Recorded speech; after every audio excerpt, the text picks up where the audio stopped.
La entrevista a la carta, en diálogo directo con los protagonistas de los hechos. Nos acompaña a esta hora el ministro de Ambiente, Agua y Transición Ecológica, Gustavo Manrique. Ministro, ¿cómo está? Muy buenas tardes. Hola María del Carmen, ¿cómo está? Buenas tardes. Gracias. No, yo soy Gisela. No, María. Perdóname. Ella es en la noche, no se preocupe. Ella está en la noche. No se preocupe. ¿Cómo estás? Ministro. Discúlpame. No, tranquilo. Recién prendiendo la cámara. Bien, arrancando aquí. Bueno, cuénteme, ¿qué significa esa contribución internacional para el país y para su esfuerzo en temas de conservación? Bueno, realmente creo que es una demostración de confianza del sector internacional sobre el Ecuador. Fíjese, dos noticias que la verdad le agradezco a usted por cubrirla en medio de todo esto que estamos viviendo, porque necesitamos buenas noticias, pero mire cómo dos noticias quedan un poco opacadas con todo lo que ocurrió en los últimos días. La una es esta contribución, esta cooperación, esta donación de $150 millones para el corredor Pacífico Tropical que nace en Galápagos, y la otra es los $1.000 millones que el Fondo Monetario Internacional da para el Ecuador, ¿verdad? Así que muy contentos. Esto es un fondo que lo provee la fundación de Jeff Bezos con el Banco Nacional de Desarrollo Alemán o el Banco de Desarrollo Alemán, el Green Climate Fund, el Fondo Ambiental para el Clima y 20 organizaciones privadas más que dan esta contribución para la constitución y demás actividades del corredor Pacífico Este. Y además de estas entidades que han participado, que entiendo, como usted las mencionó, pues son varias, ¿no? Las entidades que han participado en esta donación. ¿Por qué razón o específica lo hacen con Ecuador? Bueno, primero explicar qué es este corredor, ¿verdad? Este corredor está constituido por montes submarinos que son, al igual que las Islas Galápagos, producto de las erupciones volcánicas, sino que esa lava quedó debajo del agua. Y la otra lava es la que nosotros vemos como la isla Isabel, San Cristóbal, Darwin, Wolf, ¿verdad? Todo eso es lava. Y ahí, encima de esas islas, usted tiene toda esta flora y fauna exuberante y maravillosa, por la que Ecuador tiene este ícono a nivel mundial. Bueno, resulta que debajo del agua, lava que no alcanzó a quedar expuesta, forma estos montes submarinos. Insisto, y perdóneme, pero soy muy gráfico, al igual que estas islas que nosotros vemos que conforman el archipiélago. Estos montes submarinos llegan hasta Costa Rica y de Costa Rica se conectan con Panamá y con Colombia. Las especies no objetivo de pesca, como es los tiburones, delfines, mantarrayas, tortugas, debido a la exuberante vegetación de algas, arrecifes, corales y otras especies, eligen este corredor como que fuera una carretera para transitar. Recuerde que las fronteras fueron creadas por el ser humano. Las especies no conocen de fronteras. Entonces el Ecuador, en su política pública de preservar especies que tenemos que preservar, como el tiburón y la ballena, y las tortugas y demás, protege toda esta columna de agua para que la flota pesquera del Ecuador, que entre paréntesis es la más grande del Pacífico Este, no pesque en esa zona y no haya una pesca incidental de estas especies. Entiendo también que este tipo de donaciones se hacen por el manejo conservacionista que tiene el Ecuador. ¿Cuáles han sido justamente esas iniciativas exitosas que ha hecho Ecuador y que ha implementado en el tema de conservación? Bueno, muchísimas gracias por ese comentario, porque efectivamente para mí este tema de donar $150 millones para estas actividades de conservación no es más que una respuesta a una serie de decisiones de 13 meses. La primera es, y la más reconocida a nivel mundial, es la creación de la Reserva Marina Hermandad, la de Galápagos. 6 millones de hectáreas protegidas. Pero tenemos un montón más. Por ejemplo, el área de Mazán, en Azuay, 2,000 y pico hectáreas. Taita, Imbabura, también en Imbabura, obviamente. Neblina Piedra, Neblina Sur. Puerto Cabuyal, que atraviesa 4 cantones de Manabí, que tiene 82 kilómetros lineales.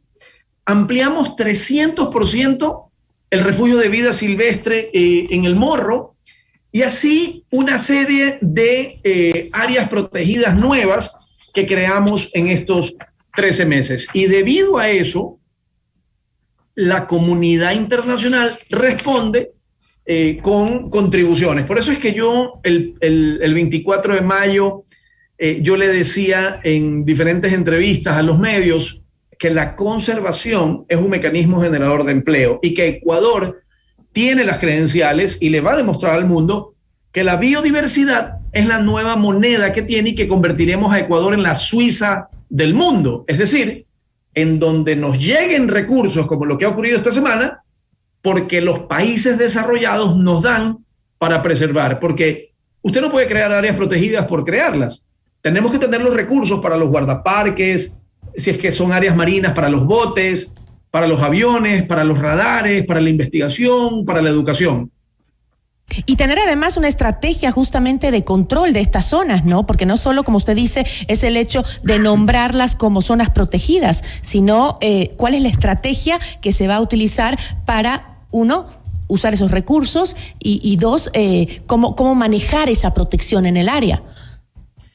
100%. Nosotros en estos 13 meses que hemos creado, me parece que algo menos, bueno, entre áreas de protección hídrica y reservas, me parece que son 13, no estoy seguro, pido mil disculpas, me parece que son 13, casi 7 millones de hectáreas en áreas protegidas nuevas.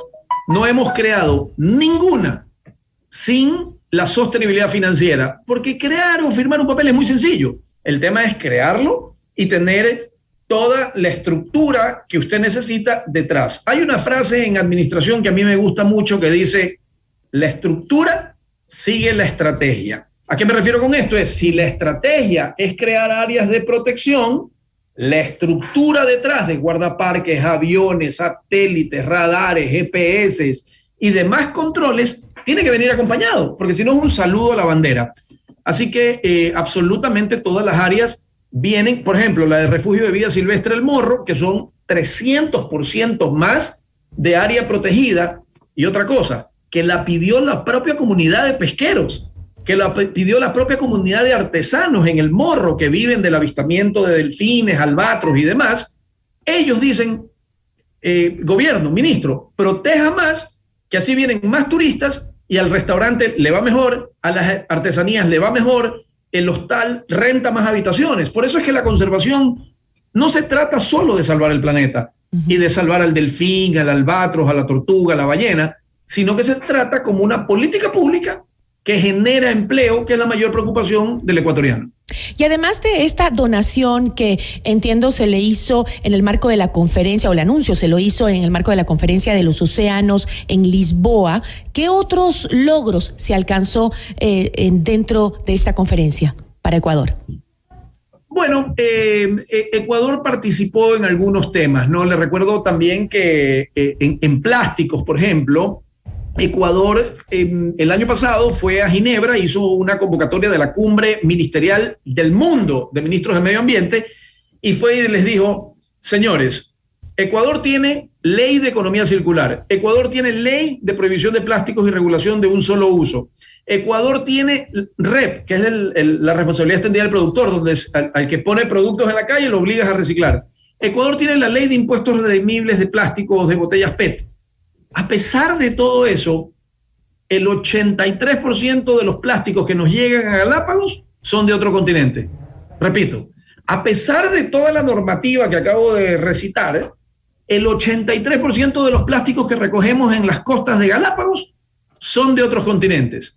16% del continente ecuatoriano y solo el 1% del propio Galápagos. Entonces, tenemos problemas locales que independientemente de lo que hagas para solucionarlo, solo con decisiones globales los puedes enfrentar. Entonces, ahora hemos ido a la cumbre de los océanos a ratificar esto, a firmar otros convenios de otros países que se sumen para seguir construyendo políticas públicas que entre todos podamos proteger, aquí una precisión, el océano, no los océanos. A pesar de que nos han enseñado en geografía que son varios océanos, creo que tenemos que verlo sin la S al final. Uno solo. Porque todo se conecta. Así es. Ahora, entre esa participación global que usted menciona, que es tan importante, por ejemplo, también se le incluyó a la industria pesquera dentro de este encuentro, que es justamente la que siempre se queja de sentirse afectada por este tipo de espacios que se regulan.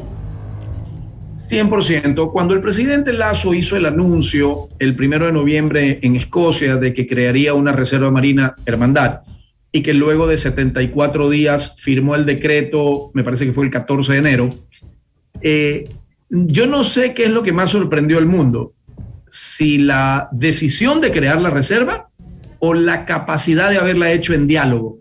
Y usted ve en la foto, sale el presidente acompañado de algunas celebridades mundiales que vinieron a celebrar esto, y al lado los pesqueros, los pescadores artesanales e industriales, al lado del presidente celebrando, porque el sector pesquero es un sector maduro, es un sector que ha entendido que en menos área es más pesca, es un sector que ha entendido que una denominación de origen con unas políticas de sostenibilidad, pero no de ahorita, el sector pesquero lo viene entendiendo.